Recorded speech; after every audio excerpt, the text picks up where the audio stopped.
The story begins with a little boy walking alone in the forest. He was calling his brother, and said that he'll never talk to him again. He slowly walked forward while calling his brother stupid and saying that he hated him.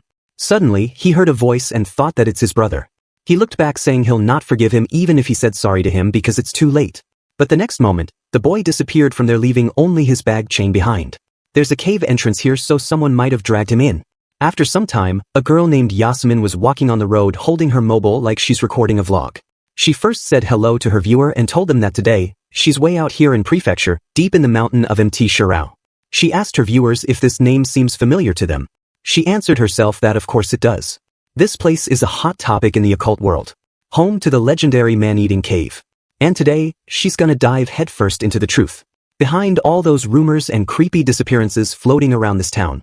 Inside a bus, a boy was sitting who was watching Yasamin's vlog. He couldn't believe that Yasamin actually went to that place. Inside the bus we see that only this boy is sitting.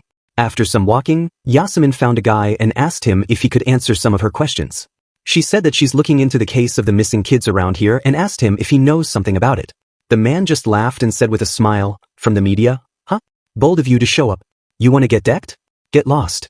The boy saw the man's response through the video and said that he's still a menace. The boy mentions that it's been 5 years since the coming-of-age ceremony, and nothing's changed. Not the town, not the people. The boy left the bus and reached his home. Outside his house, a dog was leashed up, it started barking at the boy. He couldn't believe that his own dog is barking at him now.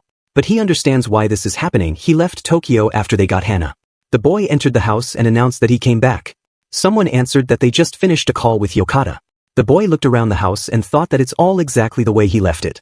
Right then, Hajime saw a closet filled with many different toys. He was really happy to see them and said that that era was the absolute best. He picked up a toy and called it Vigilitor. He said that this is the most brutal and most terrifying villain ever. While looking around, he found a picture which made him a little sad. In the picture, there seems to be Hajime with his friend. He thought that they didn't talk for 5 whole years and wondered if they'll still be friends. He thought it's just wishful thinking, and said that there's no way someone like Hajime could hang out with UMI. Right then he received a message from UMI. He said that they are getting together and also invited Hajime. When he saw the message, he thought that small towns are really creepy because he never told anyone he came back, but UMI still knows he has returned. The next moment, all the old friends got together and were sitting in a hotel. A girl asked a guy named Riku about his married life. She asked him if everything's going well with that adorable wife of his. Riku didn't answer and said that they just sat down and she's already jumping into that. He asked Akane if she had ever heard of taking things in order. Akane heard that and asked Riku to not be dramatic. She assumes that Fubuta, the girl who was sitting beside her, also wants to know about his married life. But Fubuta said that they should wait a little before jumping into that topic. At that moment, a guy named Jen asked if he should pick spicy fried chicken or wasabi mayo. Akane answered that he should order both of them. Like this, everyone gave their order one by one. Hajime looked at the scene and smiled thinking that this feels like old times. While others started talking about why UMI still isn't here, Hajime was thinking that he never really fit into their conversation. This kinda makes him wonder why they even invited him. He assumes that he used to be close with UMI, that's why they invited him. He can't think of any other reason. Right then, Yumai entered the place and the first thing he did was hug Hajime. He didn't stop just there. Yumai started playing around with Hajime saying that he's grown so much. Seeing them, others thought that Hajime and Yumai are still the same. Umi even started feeding Hajime with his own hands. Right then, Riku showed a YouTube video in which Yumai was also present. They all were really shocked and couldn't believe that Yasamin really came here. So the guy who asked the vlogger to get lost was Yumai. Jen asked what Yasamin was even doing in this town. Riku answered by asking them if they knew about the man-eating cave that's been passed down in this town. He explained that long ago, there was a samurai clan that lost a war and was exiled from their homeland. Disgraced and driven into ruin, their former glory faded like a dream. Desperate to survive, they turned to raiding villages along their path, killing anyone who dared to resist. But word of their cruelty eventually reached the authorities. And so, every last member of the clan was executed and their severed heads displayed along the Shursui River. But the gold and treasure the clan had plundered were never found. Time passed until one day, a rumor began to spread. Deep in the cave on Mount Shirao, the sacred peak of Washiro, the clan's lost treasure still lay hidden. Many ventured into the cave in search of it, but not a single one ever returned. Was it the curse of the beheaded samurai? Or the wrath of the land itself? The saying is famous in this town, stay away from Shirao Cave, linger too close and it'll swallow you whole. Akane said that they used to say this non-stop when they were kids. Right then, one of them remembered that they went to that cave once. Before they started the story, Hajime requests to not talk about it. Hearing his request, Riku remembers that at that place Yuamai's brother disappeared. But Yuamai refused to believe it. He said that the cave has nothing to do with it. There was just his little brother's scooter at the mountain entrance. And his little brother wasn't in the cave either. Umi immediately grabbed Hajime and said that he was looking out for him. That's why he requested them to not talk about that. After they left the place, they planned to go to that cave again. All of them agreed and decided to go there tomorrow. While walking home, Hajime said to Yumai he'll not come to explore the cave with them tomorrow. He gave the reason that he's not close with everyone, so it feels really awkward to him. But Yumai didn't believe it. He said that everyone was seriously impressed that Hajime went to Tokyo on his own. He said that even Fubuta was impressed that Hajime is chasing his dreams. Umi assumes that something happened in Tokyo, that's why Hajime is saying these types of things. So he asked Hajime to just be the old Hajime while he's here. But the next day, something unexpected happened. Hajime was buried alive after the cave collapsed on him. He don't know how much time has passed since he got buried here. He wonders if the help is going to come or not. He started shouting that he doesn't want to die here, not in a place like this. Right then, Yumai appeared in front of him and blocked Hajime's shouting. He asked Hajime to stay quiet. He promised that he'll get Hajime out, but not yet. Because if he made a sound of some kind, that thing would come. Hajime was confused, wondering what Yumai is talking about. Umi pointed to the light in the deeper area of the cave and said that it's out there watching them from the dark. Someone other than them. Not someone, but something. Suddenly, Hajime's vision was blocked and he just heard a warning, it's coming. Hajime couldn't see anything and wondered who was coming. Right then he saw Yasamin's face emerging from the dark. Hajime was about to think that she's here to save them when Yumai asked him to not look. It turns out that this is just Yasamin's head. A monster appeared in front of them who was wearing Yasamin's head like a medal. Seeing the monster, Hajime remembered a saying, stay away from the Shirao cave. Linger too close and it'll swallow you whole. That place is hell. The man-eating cave. Besides Yasamin's head, the monster was also wearing Yuemai's younger brother's bag chain. While vlogging, Yasamin went near the cave. She walked up the mountain while panting, and after walking up, the first thing she saw was a kid's shoe. 3 hours before the cave-in, Umi and Hajime met with their friends. They have packed all the food and other things that needed to explore a cave and headed toward the cave. While walking, Jen said that it's so hot today. He asked who thought mountain climbing was a good idea. He said that they should be home gaming but they're dragging themselves in these mountains. Hearing that, Hajime asked him why he came here. Jen answered that he came here because whenever Yumai invite them somewhere, he feels like something fun will happen.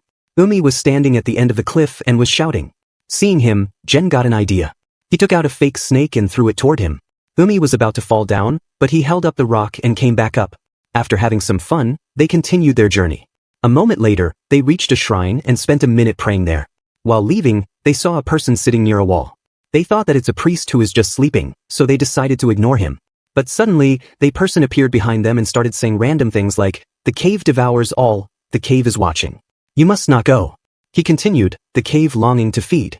It sees us, the cave is. Before that person finished, they all ran away from there. Surprisingly, when they stopped running, they were standing in front of the cave's cave-in. Seeing the cave-in, they assumed that it collapsed during last year's typhoon. Because there's no proper was to enter the cave, they decided to go back. Hajime was relieved because now he didn't have to take the risk. Others were also happy. While their way home, they saw a pile of trash. They decided to stop for a while and look around. But when they were looking around, they saw a hole that was really deep. Umi assumes that this hole could be connected to the cave system.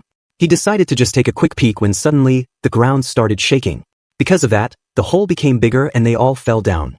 And this is how Hajime got buried under the soil. In the present, there's a cave monster in front of Yumai and Hajime. The monster jumped around and while showing Yasamin's face, he pointed at them. Suddenly, the monster grabbed Hajime's leg and took him out of the soil. Before the monster could take away Hajime, Yumai grabbed Hajime's arm.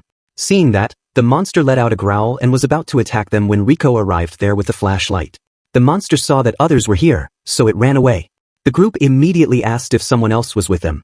Jen seemed to notice the head of a girl being held by someone, so he got really scared. Others heard what Jen was saying about head and got really shocked. They couldn't believe it until Yumai revealed to them that streamer Yasamin had been killed by that thing. Even though Yumai doesn't know what that thing was, he knows that that thing is really dangerous. Umi picked up the phone and pointed the light at a hole nearby. Inside the hole, there were tens of hundreds of school and some other random things. Seeing them, Hajime remembered what that weird man said to them about the cave is watching. With that, Hajime realizes that this is the man-eating cave. Now the entrance is completely blocked. They don't know what to do now, they're trapped here. Jen asked Riku what they should do now because Riku is a firefighter. Riku said that they have to stay put for now. He explains that in mountain rescues, wandering around can make it way harder to get found. He said to them that he told his wife that he'd be in the mountains this morning. So by dawn, she'll probably file a missing person report through his coworkers. Which means they have to wait until dawn. Right then, Fubuda reminds them about the priest they saw outside the shrine. She said that there's a chance that the priest might notice the collapsed cave. Hearing that, they remembered the things that the lunatic priest was saying to them. The things like the cave devours and it's watching. Akane guessed that that priest was talking about the monster living inside the cave. Before they thought anything further, they heard a shout from Yumu. "I found it." Riku asked him what he found. Umi picked up a shirt and said that it's Taiyo's, who is his younger brother. He remembered that the monster had his brother's keychain around its neck. He didn't want to believe, but this proves it. He got up and said that it's insane. Taiyu was here. He said that it's no wonder they never found him, no matter where they searched. He was about to say a what if, but Riku stopped and asked him to get his head straight. He reminds him that it's been 12 years since Taiyu went missing. But he didn't stop. He said that Taiyu's been alone here all this time. He concludes that Taiyu is alive. That's why he decided to go on ahead. Hearing that, Akane reminds him that they agreed to stay put. But Hajime didn't listen and said that he's with Umi. Even though Hajime agreed, others didn't agree. They thought that moving from here will be danger, and there's also a monster lurking around in this cave. Suddenly, Yai pointed toward a direction and said that his clothes have been fluttering for a while now. Which means, air's flowing. And where there's airflow, there's an exit. At that moment, Riku noticed something and pointed toward Hajime's arm. Hajime looked at his arm and realized that it's broken. He shouted really loud because now he also started feeling pain. The next moment, Yumai was carrying Hajime in his back, while the other were also walking behind him. Hajime said that his legs are fine, but Yumai didn't let him walk himself, saying that he is still bleeding, so he should rest. Hearing that, he reminds Yumai that he's also injured. Umi answered by asking Hajime to not compare his body with his. Hajime is thankful because Fubuda is with them. She's a doctor, so she properly set Hajime's broken bone. Hajime thanked Fubuda and also Yumai for saving him. But Yumai said that he didn't deserve his thanks. He said that he dragged them into this mess, so when they got out, he'll treat them all to a meal. After walking for a while, they stopped at 7 p.m. and decided to rest and eat something. They took out the food and realized that if they split it up, each person would get 2 candies and 1 cookie per day. But it's close to impossible to survive with just this much food a day. Akane told them that they should try to save their phone and flashlight batteries. Light is the most important thing in the cave. After all the talking, they looked back and saw that Umi was already asleep. So they also decided to turn off all the lights and sleep. While all of them were sleeping peacefully, the cave monster appeared on top of Jen. Something came out from the monster's nose and it touched Jen's face. After some hours of sleep, when Jen woke up, he was completely fine and just thought that he had a bad dream. Beside him, everyone else has already woken up and Yue even ate all his food that meant to last for a day. Fubuda reminded him that the snake she gave him was supposed to last for a whole day, but he already ate it. Hearing that, you might guess that Fubuda is the type of girl that saves the best for the last. He said that this is the reason she's not getting married. In response, Fubuda picked up a big rock and asked Yumai to say that again. With that, Yumai apologized and they started walking again. While walking, Jen was thinking about the dream he had last night. He thought that that dream felt too real. He felt that something like a tentacle actually touched him. Because Jen was walking really behind and was mumbling to himself for a while, so Hajime just hoped that Jen was okay. Umi said that Jen is always the sensitive type. All these incidents might just be too much for him. Telling that, Yumai said to Hajime that if he's really worried, he should go and talk to Jen. So Hajime did just that and went to talk to Jen. Seeing him, Jen assumes that Yumai got tired by giving piggyback rides to Hajime all this time, so he sent Hajime to Jen so he could carry him now. But Hajime refuses and says that he's here to ask him if he's alright. Jen answered that he's fine and asked Hajime what he thinks about the monster. Jen asked him this because Hajime saw the monster up close. Hajime answered that the monster looked human. But it wasn't, it was hideous, vicious, and had huge eyes. Hearing that, Jen realizes that all the stories about this cave were true and now they are stuck with a man-eating monster. Hajime then said that he thinks they aren't in immediate danger. That creature had plenty of time to attack them. But it didn't. Hajime assumes that the reason that monster didn't attack them is because it isn't confidence winning against 6 people at once. Jen was shocked and impressed because even in this situation, Hajime is really calm. At that moment, Yumai called everyone and showed them a phone with a selfie stick. They tried to turn it on, but its batter was dead. Fortunately, Fubuda had a power band so they easily started charging the phone.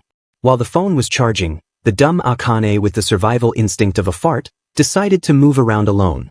She went some distance away from the group and took out the cigarettes to smoke.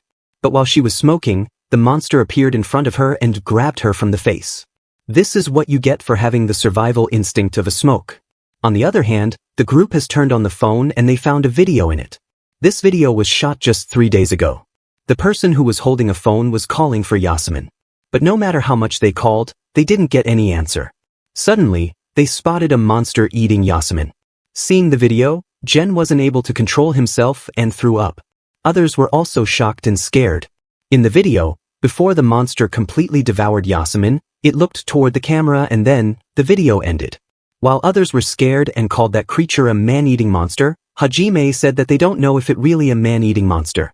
He mentions that in the video, the monster tried to eat Yasamin, but when they saw the monster, the lower body of Yasamin was gone, but her head was fine. So maybe the monster didn't eat her. Hajime assumes that it might have had a different goal, that's why it took her head. Hearing that, Riku get a little angry and said that he didn't care if that monster had some kind of goal, a person still died by its hands. Right then, Fubuda looked around and reminded them Akane isn't here. They went back and saw a half-burned cigarette on the ground.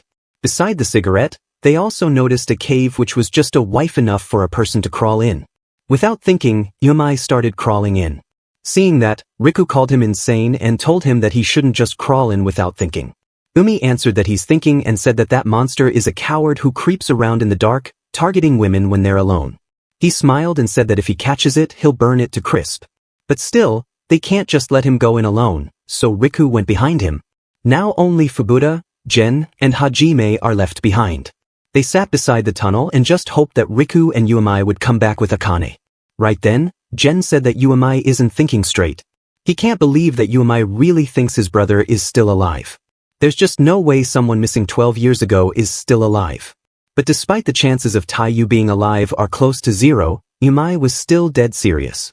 Fubuda remembers that those two brothers were inseparable. Fubuda, Yumai and others grew up together, so she saw everything. That bond Yumai and his brother had. Even after Taiyu went missing, their bond never changed. While they were talking about Taiyu and Yumai's bond, Yumai reached the other side of the tunnel. But the first thing Yumai saw shocked him. He saw his brother, who went missing 12 years ago, standing in front of him. Before he thinks that Taiyu is still alive, he notices that even after 12 years, Taiyu is still looking the same. He asked Taiyu if he's even real. Taiyu just said that it didn't matter. He grabbed Yumai's hand and said that everyone's waiting. Umi was confused, wondering what Taiyu was talking about. Even with all these questions, Yumai just followed Taiyu asking if he's really real. But Yumai didn't notice that Taiyu's hands are looking kind of like that monster. When Taiyu looked behind and said, "It's me," Yumai picked him up. He immediately hugged him, asking him to forgive him. Taiyu said that he was scared. He wanted to see Yumai again. He said that he was lonely and scared. But he always believed his big brother would come for him. Smiling, Taiyu said thanks to Yumai for finding him and also said that he loves him. Suddenly, a punch landed on Taiyu's face which sent him flying. Umi was the one who punched him. Umi said that Taiyu is shy type, so he never said I love you or anything like that before. Which means the Taiyu in front of Yumai isn't real. Saying that, he flashed a light in front and saw the cave monster with an injured face. This monster is the one who was impersonating Taiyu. At that moment, something came out of the monster's nose, but it quickly went back to his nose. Umi looked at the monster and told him that he's going to pay for making him his own brother. Hearing that, the monster just laughed. At the same time, Fubuda asked Jen if he heard something. Jen answered that he didn't hear anything and asked Fubuda to not scare him like this. Worried, Fubuda said that they should go behind Yumai and Riku. She believes that they'll be safe if they stay together. But Jen refuses to enter that little tunnel. He said that he would rather die than enter that creepy tunnel. He said that they're better off waiting for Yumai and others to come back. Suddenly, Fubuda started crying. Jen sees that and reminds her that Akane is out there all alone. She must be terrified. He told Fubuda that crying will not fix anything. Fubapta then got up while crying and started going toward the tunnel. As she was walking, Jen was trying to stop her. He asked her to not leave him behind with just Hajime. He said that he'll seriously die if she left him alone. He looked toward Hajime and asked him to say something to her. It turns out that Hajime is still watching the same video. Jen couldn't believe it and asked him if he had lost his mind. Right then, Hajime noticed something. He picked up the phone and flashed light toward some rocks. He pointed at one and said, "This protruding rock and this groove here. It matches." Jen and Fubuda couldn't understand what he's saying and asked him. Hajime answered that this spot is exactly like the one in the video. Hajime's guess is that Akane is here. Meanwhile, Riku has also crawled to the other side of the tunnel. He looked in front calling Yuamai's name and what he saw shocked him. He saw that Yuamai had strangled the monster to death. As the monster fell to the ground, Riku was really shocked. He asked Yuamai if he's really the one who took down that monster. He asked him how he did it. Umi just answered that he punched the monster 5 times. Riku couldn't believe it, even though he never saw Yuamai losing a fight, but this time, they're talking about a real monster. Then Ye answered that he beat the monster, but he felt something was off. At first, he thought he was seeing things. He saw Taiyu first. Taiyu spoke. He even touched him. It was Taiyu from every angle. Everything felt so familiar. At that moment, the same thing came out from Yuamai's nose that came out from that monster's face. But it quickly went back. Riku saw that, but before he could say anything, the rocks behind them fell. A boy came out from the rocks and he said, "I'll kill you." The boy ran to attack Yuamai with a little shovel. The boy attacked left and right, but Yuamai was able to dodge all of them. Right then, Yuamai remembered that this is the same boy who was with Yasamin. Hearing that, the boy calmed down and immediately apologized, saying that he didn't realize he was a person. Riku asked him to not worry, because stuff like him is nothing for Yuamai. With that, the boy apologized once more and introduced himself. He said that his name is Marika. He came here with Yasamin to help her shoot. Umi then mentions that they saw his phone. He knows that they went through a lot. Marika made a sad face realizing they saw that monster too. After that, Ye asked him how he even got into the cave. He mentions that when Yuamai and his friends came, the entrance was sealed. Marika answered that the entrance was closed, and they couldn't get in front there. So they searched the mountains, hoping to find another way inside. It was getting dark, and just as they were about to head back, something jumped out of the bushes and attacked them. Next thing they know, they were already inside the cave. Now long after that, Yasamin began to panic, like she was seeing something. Then she ran off, all by herself. And what Marika saw after that was exactly what Yuamai and his friends saw in that video. He said that he got so scared, so he just kept hiding. Hearing the story about how Yasamin and Marika got dragged into the cave, Yuamai conclude that that monster can move freely in and out. Right then, Yuamai mentions that there's another exit. This made Marika cry. He was thinking that he's going to die in this place. He's so glad that Yuamai and his friends came. Guys, I just realized that Marika is a girl, not a boy. So I'll change her pronunciation from this point forward. Marika continues her story. She said that after a few days she started hearing things. Seeing things too. She couldn't tell what was real anymore. Even when she attacked Yuamai, she thought she was just swinging at another hallucination. Learning that, Yuamai asked her what she saw and also mentioned that he saw his missing brother. She answered that she saw her dead grandpa. At first she thought maybe he was a ghost, but he looked so real. She could even feel his hand touch hers. Riku was really shocked and said that both Yuamai and Marika were hallucinating. This can't be a coincidence. He said that there's something seriously off with this cave. Umi said not just the monster, something more. On the other hand, Jen and Fubuta asked Hajime what he means that Akane's here. Hajime answered that he noticed when he rewatched the video. The rock formations, those ledges and curves, it's the exact same spot where Yasamin was killed. Jen heard that and again asked him why Akane would be here.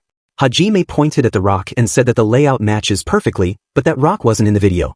Jen looked at the rock and immediately realized that it wasn't in the video. Fubuta went toward the rock and touched it.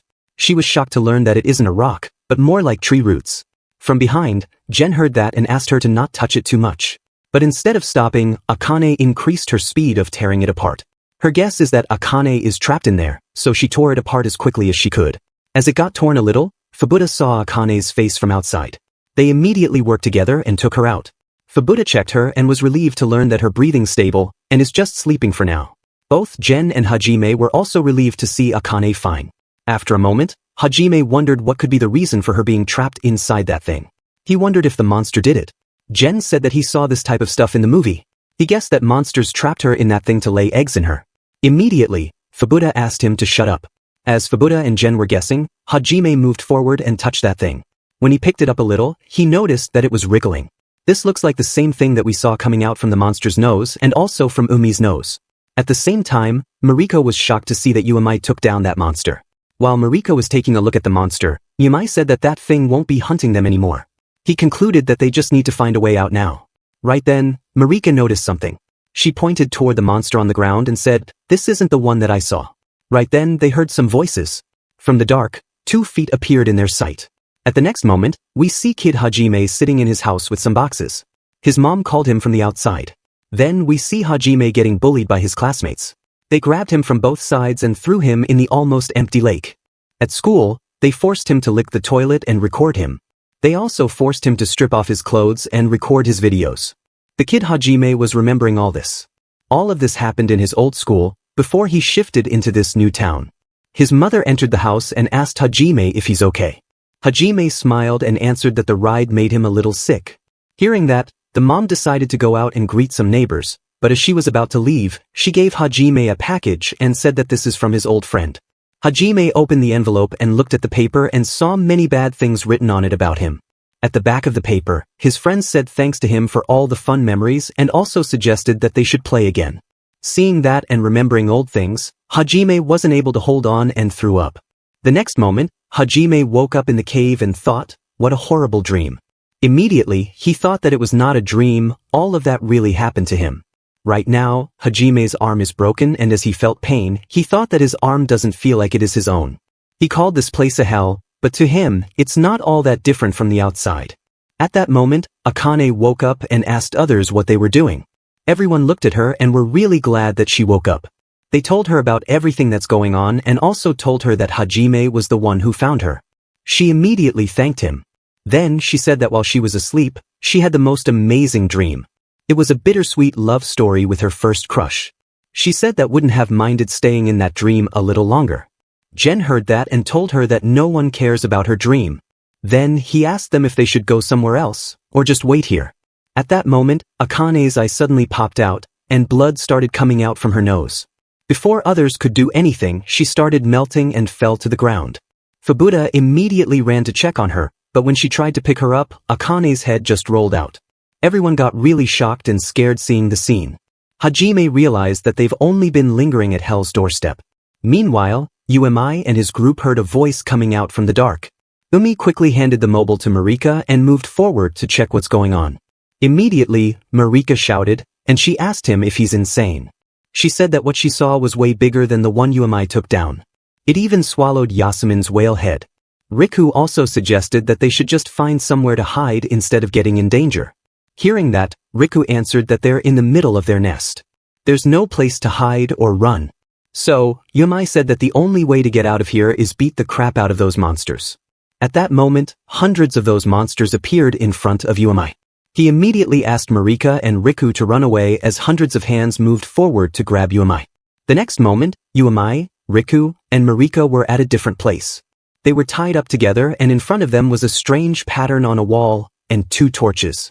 Behind them, many monsters were standing. All of the monsters looked the same, but one of them had a fat tummy and was covering his face. Outside the cave, a priest was praying in a temple. Stay away from Mount Shireo's cave. Step too close, and it'll devour you whole. It's a place of dread, the man-eating cave, where the cave god veils itself in darkness. This is the same psycho priest that Umi and his friends saw before they fell into the cave. Inside the cave, all the monsters suddenly bowed down. Next, some of them worked together and brought the body of Yasamin there. They plucked out her head and then threw her in the hole. As she fell, all the monsters started dancing and laughing. While they were dancing, I remembered a line that psycho priest said to them. It's a place to dream, the man eating a cave. Outside the cave, a guy received a call that Riku didn't come back home. These people are from the office where Riku works. Just now, Riku's wife called and said that Riku hasn't returned since yesterday. She also asked if Riku came to work. Other workers called it weird and said that they can't even get through to Riku's phone either. Then, the guy asked the boy who picked up the phone if Riku's wife said something else. The boy answered that Riku's wife mentioned growing up in the mountains. When the guy asked the boy which mountain, the boy answered Shirao Mountain. Suddenly, all the workers went silent, which made the boy confused. Immediately, all the workers started talking to each other about what they should do now. Some immediately called the police, and some decided to head out to find the Riku themselves. Seeing the scene, the boy was really confused and asked them what's going on. It turns out that this boy is new to this town, so he doesn't know that people here don't go near Shirao Mountain. Then he asked the boy to go check Riku's wife to see what else he could find. The next moment, Tsuyama was standing in front of Riku's house. Tsuyama called Riku's wife after introducing himself. While he was standing outside waiting for her to come out, he thought that Riku never talked about his wife, so this is his good chance to get to know her. A second later, Riku's wife opened the door and invited him inside. Tsuyama entered the house and after sitting down, he asked Riku's wife if could tell him more about where Riku went. She answered that yesterday morning, Riku suddenly said he was going to the mountains. That's all she knows. She said that Rick left the car behind, so the only mountain one can reach on foot from here is Shirao. Then, Tsuyama asked her if she knew whom Riku went with. Riku's wife didn't know with whom he went, but she can guess. She said that a Riku's friend had come back from Tokyo and he was going out drinking, so she guessed that he went there with them. Hearing all that, Tsuyama told her that the fire department and police have already organized a search team to find Riku. As he asked her to get rest, Riku's wife started tweaking. She started blabbering to herself that nobody knows about Shirao Mountain. Even the fire department and police won't touch the place. Suddenly, her expressions turned serious and she asked, "Did he leave me? Is that it?" Tsuyama was shocked hearing that and asked her to calm down, but she didn't listen. She asked him if he's hiding something from her. For some reason, she suddenly accused Tsuyama and his team of stealing Riku from him. She shouted loudly, "Where is my Riku?" This startled Tsuyama. He immediately excused her and went outside. In the car, Tsuyama wondered if Riku really left his wife because he hated her. As he thought that, he quickly refused it and just concluded that Riku's wife was in shock. That's why she was tweaking like that. At that moment, he received a call. He picked up the call and someone told him that Riku's not on Shirao Mountain. So the search has shifted to the river near the campsite. At the same time inside the cave, the person who was covering his face pointed at Riku. And as he did that, all the monsters started shouting and laughing. Seeing that, Riku started crying and looked toward Yumai saying, "I'm next to be offered as a sacrifice." Umi heard that and asked him to shut up. He quickly started trying to untie himself. But he just started trying when some monsters pinned him to the ground. On the ground, Yumai looked toward Riku telling him that he'll be okay. At that moment, the guy who's covering his face is standing really close to Riku. Meanwhile, Hajime and others were also crawling in the same tunnel where Yumai and his group went. Gen was crawling in front and asked why he's the one up front. He said that they split up with Yumai and Riku a while back and asked why the hell are they doing. Gen assumes that they found an exit and left them behind to die here. Hajime heard that and said that even if that's true, they'd be up there doing everything they could to help. Hajime believes that Yumai and Riku will never abandon them. Fubuta agrees and asks Gen to stop saying dumb stuff and keep moving forward. But Gen didn't stop. He said that when it's life or death, who knows what people might do. He reminds them that Akane died, and they're asking him to not say that. He said that if it meant escaping this hellhole alive, he would even sacrifice the rest of them. Crawling behind, Hajime thought that people don't just melt. He remembers the monster that's lurking around in this cave and wonders if Yumai found a way out. He dispelled that thought and thinks that there's no guarantee they're even alive. He wondered if going deeper into this hole was really the right choice. He's feeling like this cave is luring them deeper and deeper. Suddenly, the ground started shaking and then the tunnel collapsed on Gen. Hajime immediately grabbed his leg, trying to pull him out. The tunnel was collapsing slowly, and if Hajime didn't move now, he would also get buried. Despite knowing that, he didn't let go. At that moment, Hajime wondered why he's even trying so hard. He thought that he has already done enough and doesn't have to keep pushing anymore. It turns out that Hajime was thinking about dying from the start. Suddenly, Hajime woke up drowning. As he raised his hand, Yumai helped him get out of the water. The next moment, Hajime woke up from his dream.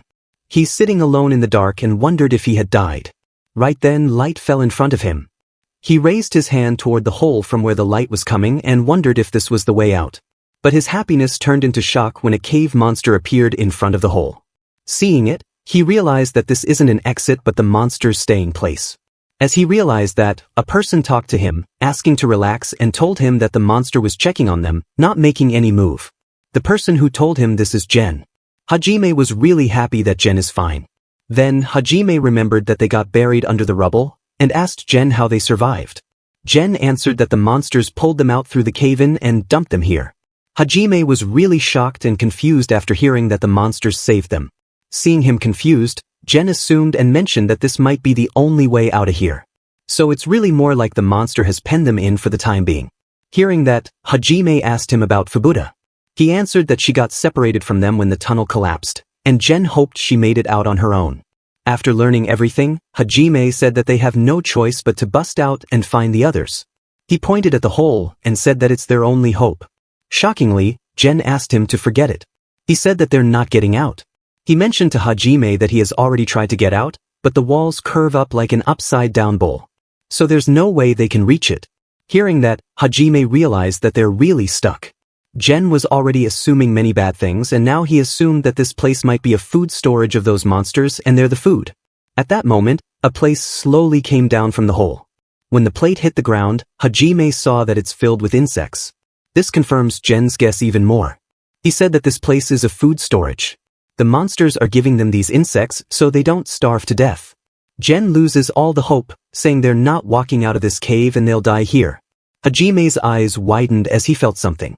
He thought that he was thinking of dying from the start anyway, but he still wants to cling to life so bad. Remembering Yasamin, Hajime announced that he will live. As he said that, he picked up some insects from the ground and started eating them. Meanwhile, Riku was crying, thinking he's about to die. Umi tried to get up, but the monsters didn't let him get up. Suddenly, Yasamin hit one monster with his head and freed himself. He immediately shouted, asking others to run. Right then, a monster jumped on Umi's shoulder and bit him. To free himself, Yasamin also bit the monster and plucked out its ear. After freeing himself, he ran toward the hole in front of them. Seeing that, others were shocked, asking him if he's really thinking of jumping in that hole. Umi answered that it's better than dying here and kept on running. Behind them, the monsters were trying to catch them, but they couldn't. Umi, Riku, and Marika, all of them jumped inside the hole. Luckily, there was a pond down the hole, so they survived without any injuries. They took a breath of relief and Yasamin said that this moment is number 2 in close calls. Hearing that, Riku mentions that number 1's gotta be that time back in middle school.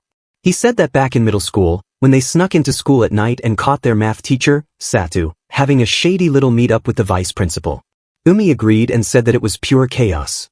He continued from where Riku left. He said that VP came charging after them swinging a giant triangular ruler.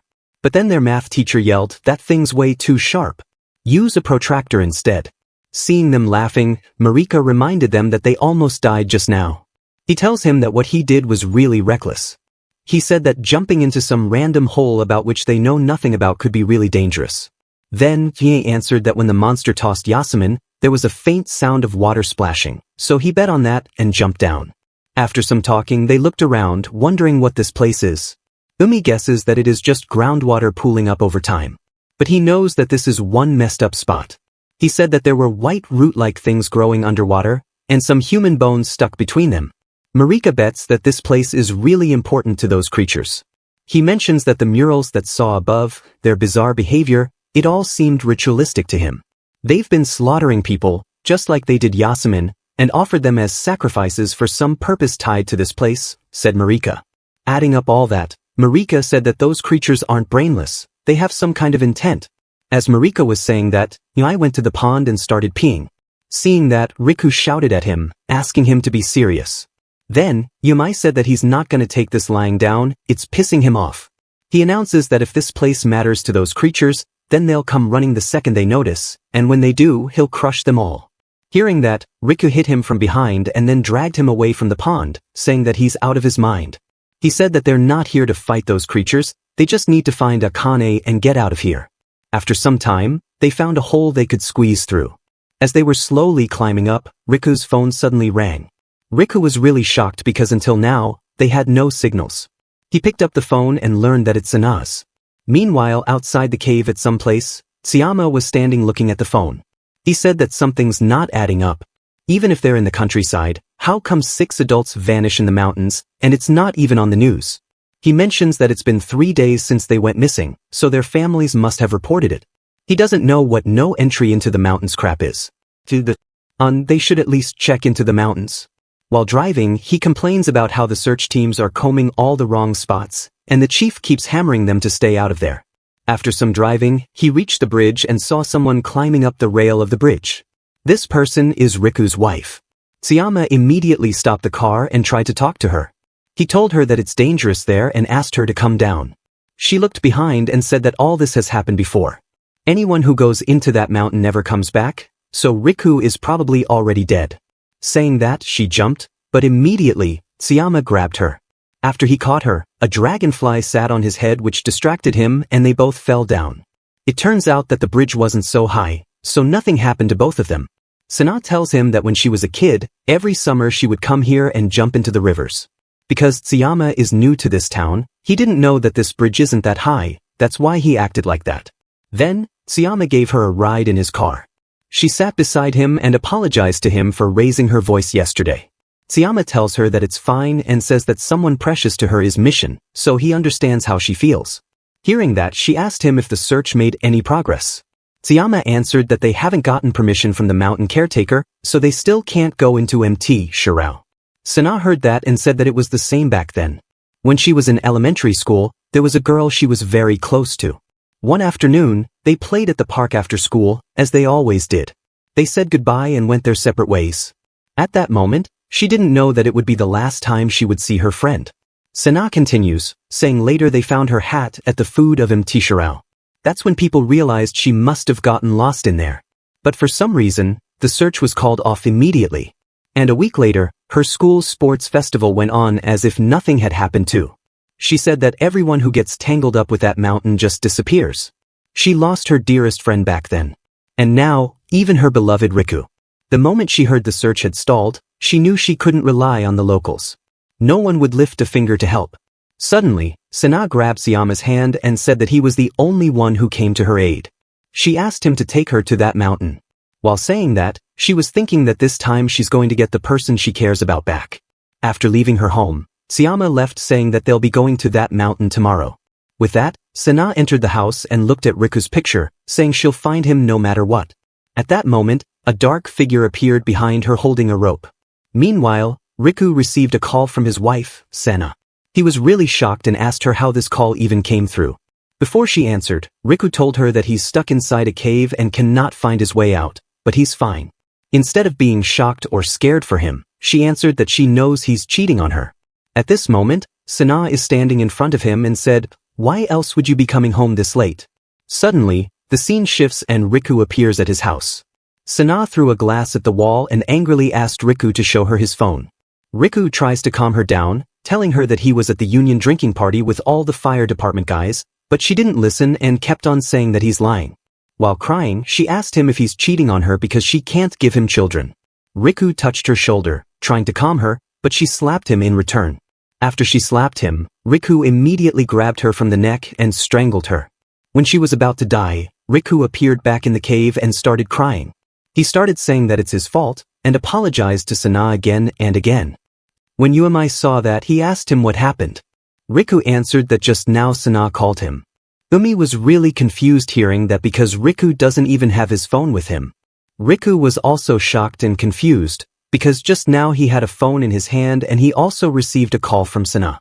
Umi then reminded him that his stuff, phone, bag, everything got snatched the moment they were captured. And they're underground, so they don't have any signals.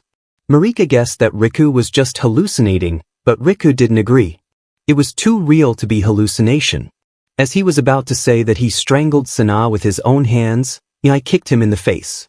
Umi said that if anyone starts tripping like how Riku did, he'll kick them and bring them back to reality. Meanwhile, Hajime and Jen are still trapped. Hajime is trying to dig up the tunnel while Jen is just lying on the ground, asking Hajime to give up. Suddenly, Jen asked him why they even came here. He asked him why they came to this mountain, this cave. Shirao Mountain's been cursed for as long as he can remember. Since they were kids, everything was told never to go near it. And they were right, Umai's little brother went missing here. Other kids too. Jen never wanted to come here in the first place. Jen asked Hajime why he came back from Tokyo. Who was it that brought up that drinking party? Who was it that said that they should check out this cave? Jen asked what if they were lured here on purpose? The answer to all the questions is Umai. Hajime heard that and told him that he's just overthinking. He was about to say that nobody's to blame for this, but Jen stopped him and said that it's easy for him to say because he's always been Umai's favorite. Suddenly, he changed the topic and said that they're dead men walking anyway, but he will never eat bugs. Saying that, he jumped at Hajime and tried to snatch his bag. He did this because he wants snacks that are inside Hajime's bag. He asked Hajime to not make it hard for him and just hand over all the snacks. Hajime refuses, saying they're for emergencies. As they were fighting and Hajime got pushed into the wall, it broke a little and a book fell down. They immediately stopped fighting and wondered why the book is here of all places. Hajime picked up the book saying someone must have been here before them. It turns out that he was correct. This is a diary written by someone who also got trapped here. The next moment, Gen sat calmly at a distance from Hajime and apologized for trying to rip him off. He said that he was so hungry he couldn't think straight. He asked him if he's okay, but Hajime didn't say a word. Seeing that, Gen shouted his name, with which Hajime finally replied. He was staring at the diary so hard that he didn't even hear a single word that Gen said. Hajime asked him if he said something, but Gen just asked him to forget it. Hajime then asked him if he wanted to read this diary. Gen refused, saying that thing gives him the creeps. So instead of reading himself, he asked Hajime if he figured out something. Hajime answered that it's a diary in which someone has written about their time here, how they spend their days here. No dates are mentioned, so it's hard to tell how long that person was stuck in this place. But if it's one entry per day, that means that someone has been trapped down here for a whole month. And toward the end, the writing isn't even coherent anymore, it's just gibberish. Gen saw the creepy drawing and said that a month here can fry anyone's brain. Hajime agrees and said that toward the end, just before the writing got messy, something was happening to the writer physically. Hajime can tell that person was in agony, the pages are even smeared with blood. Hearing that, Gen accepts his fate. Right then, a monster came to the hole and checked on them. Seeing it, Hajime looked at the diary and saw a text that is, "My stomach hurts, looks like they're starving too. They never take their eyes off me when I eat the bugs." Reading that, Hajime thought that maybe they could actually get out of here. At the same time, Yasamin and his group were wandering around the cave. Umi advised them to be careful because it's slippery. Right then, Marika slipped and was about to fall. Fortunately, Yasamin grabbed her and brought her back up. At that moment, he discovered white and fluffy stuff on the wall. Marika guessed that it's some kind of mushroom and said that they shouldn't eat it because they don't know about it. Umi didn't listen and took a bite. After eating one, he didn't stop and kept on going, saying sauce would be nice with this. At first, Marika and Riku called him an idiot, but when he didn't stop after a while, Riku and Marika also started eating, saying desperate time calls for desperate measures. After eating until full, Yasamin looked toward Riku and asked him what that hooded freak whispered to him back then. Riku said that at that time he was so freaked out he could barely hear anything. But he remembered what that thing said. It said, "Time not now, man, get out." They were really confused hearing that because that doesn't make any sense. As they were thinking about that, they heard a loud shout. Without wasting a moment, Yasamin followed the path from where the voice came from. Riku and Marika tried to stop him, thinking cave monsters might be there. But Yasamin didn't stop because he recognized that voice. And as he guessed, he found Futaba stuck in a strange pillar. Right then, the pillar started acting, trying to devour Fubuda. Umi acted quickly and started tearing apart the pillar. While trying to free her, he asked her why she came here. He clearly told her to wait outside the tunnel. Hearing that, Fubuda started crying and apologized to Yasamin. After a moment, Yasamin completely freed Fubuda and brought her back to his group.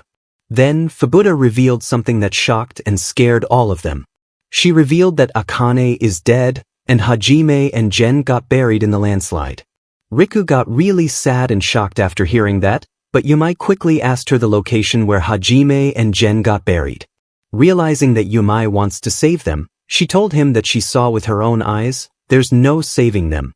And it's impossible to go back there. She said that she was running from that thing.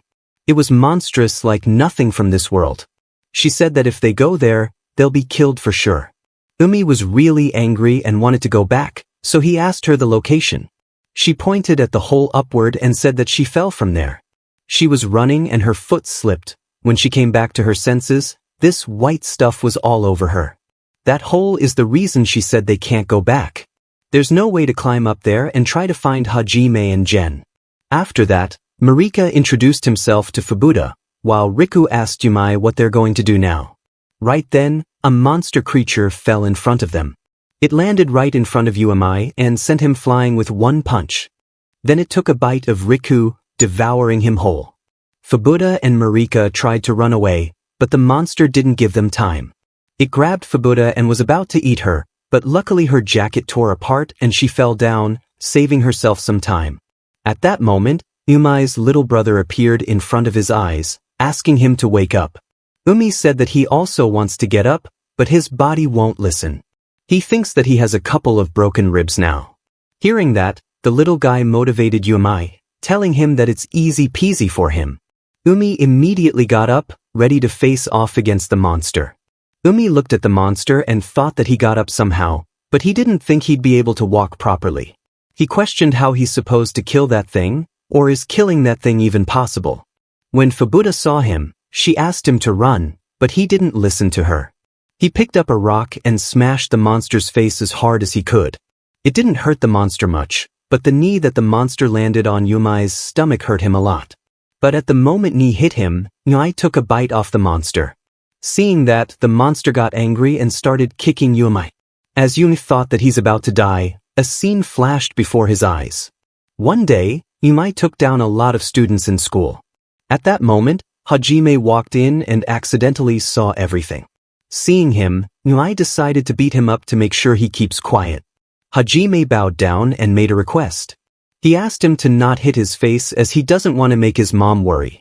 Hearing that, Umi got a little more angry and asked Hajime to toughen up and hit him back.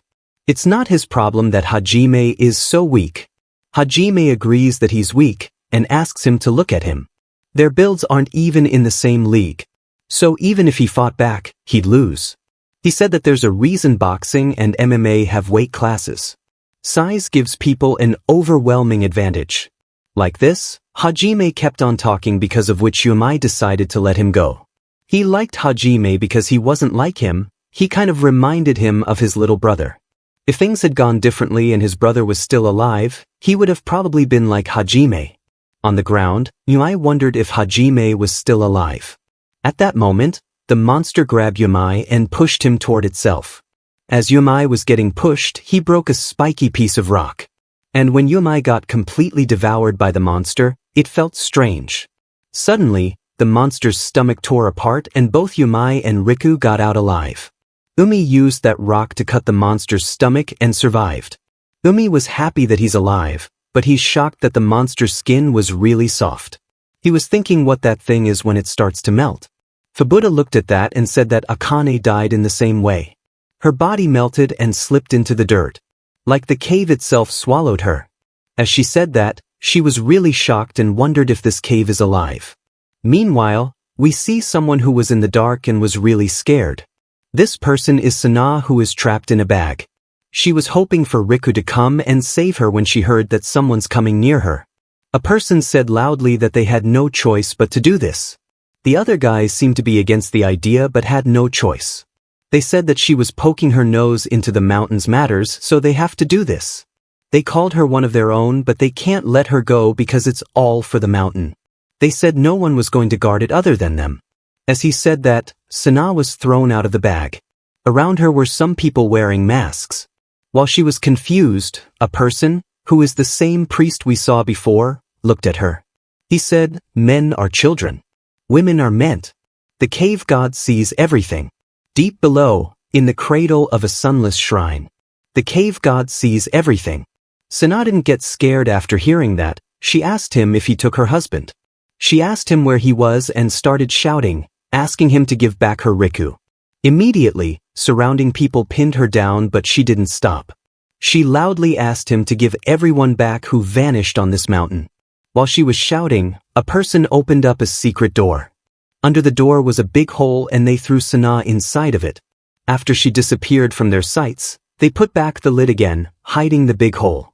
At the same time, Tsuyama was trying to call her but there was no response. In the dungeon, Jen asked Hajime what he means they can get out. Hajime isn't sure about his plan, but he's thinking of luring down the monster using candy.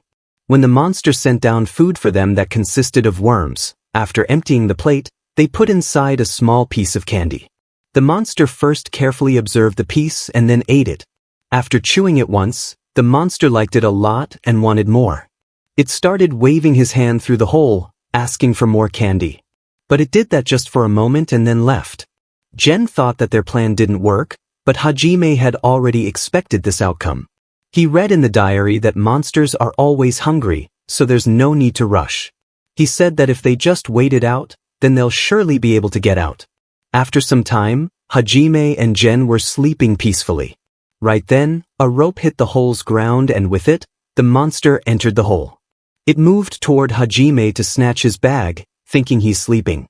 But Hajime was actually awake and was waiting for the monster to come. One day, Jen saw a girl walking past him. At night, that same girl was walking in a quiet road when someone appeared behind her. That person put a knife behind her back and asked her to hold out for a bit. He was about to touch her inappropriately and mentioned that it wouldn't take long. Right then, the girl realized who this person was and called out his name. The person is none other than Jen. Hearing his name, Jen immediately ran away, leaving his knife behind. In the next scene, Jen was sitting in a quiet alley with panicked expressions. He questioned how she knew his name. He said that they didn't talk much before. He is also worried that he dropped the knife and wondered if he should go back. At that moment, the same girl arrived before him and asked him why he was stalking her. She asked him if he really thought she wouldn't notice. She points out that he's so creepy it's painfully obvious. With a smile, she showed him the knife that he dropped earlier and told him that it will take only one word for the whole group and he'll be finished. She points out that he can't talk to the people normally, that's why he sneaked up behind them with a knife. She called him seriously disgusting. As she was saying that, Jen thought that he just likes her. Then, the girl demanded 100 grand. She asked him to send her 100 grand every month and she might stay quiet about what happened. At that moment, Jen ran at her, asking her to give his knife back. Right behind her, there were stairs leading down to a concrete road. During their little fight, Jen accidentally pushed her and she fell down the stairs, losing her life. Suddenly, Jen wakes up in the cave and the monster is just right behind him, trying to snatch candy from Hajime. Without wasting a moment, Jen appeared behind the monster holding a big rock and thought that no one found out about that incident, so it was her fault. He's not the one to blame. Then, he hit the monster with the rock, which made it lose its consciousness. Next, after kicking the monster a few times and taking out some of his anger, he started climbing up through the rope. He asked Hajime to wait and told him that he'll pull him up after reaching up himself.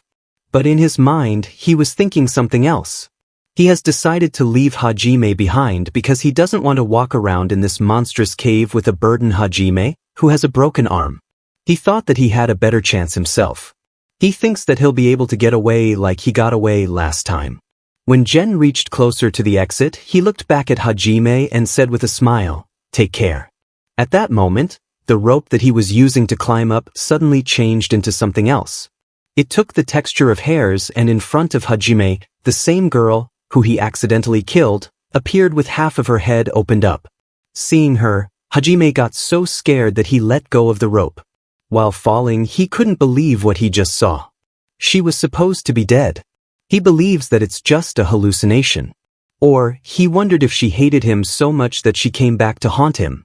With that, Jen fell to the ground while saying, "I'm sorry." Jen immediately lost his consciousness after hitting the ground. Hajime looked at him and realized that his leg was broken. He clenched his head wondering what to do now. With a broken arm, he couldn't pick him up and climb the rope at the same time. Right then, the monster that they knocked out cold, twitched a little. Hajime realized that it was about to wake up and acted quickly. He used everything he had and climbed out the hole. After successfully making out, he looked and swore to Jen that he'll come back and save him. Outside the hole, Hajime looked around and saw that there were a lot of similar holes. He didn't waste a moment and ran away. At the same time, Fubuda was applying bandages on Yumi. He got really injured while fighting with the monster. Seeing the bandaged and first aid, Umi called Fubuda the type who always stays fully prepared. Hearing that, she said that if everyone's going up a mountain, it's common sense to bring a first aid kit. Saying this, she called Yumi a type who's allergic to common sense. As he heard that, his expressions changed. He agreed to what Fubuda said and blamed himself for having Akane killed. He said that if he hadn't brought everyone here, if he had just listened to the priest's warning, if they had never found that damn hole, they would still have been enjoying their normal lives. Suddenly, Fubuda hit him from behind and told him that there's no one to blame, they all choose to come here on their own accord. She said that for Akane's sake, they should live through and safely get out of this cave to tell the world what happened. Saying that, she hits him and tells him that first aid's done. Seeing them acting like this, Marika, who was sitting at a little distance with Riku, asked Reik what the deal was with them. The scene shifts, Yumai said to Fubuta that she has always been tough, even back then. This is something related to old memories that the author hasn't revealed yet.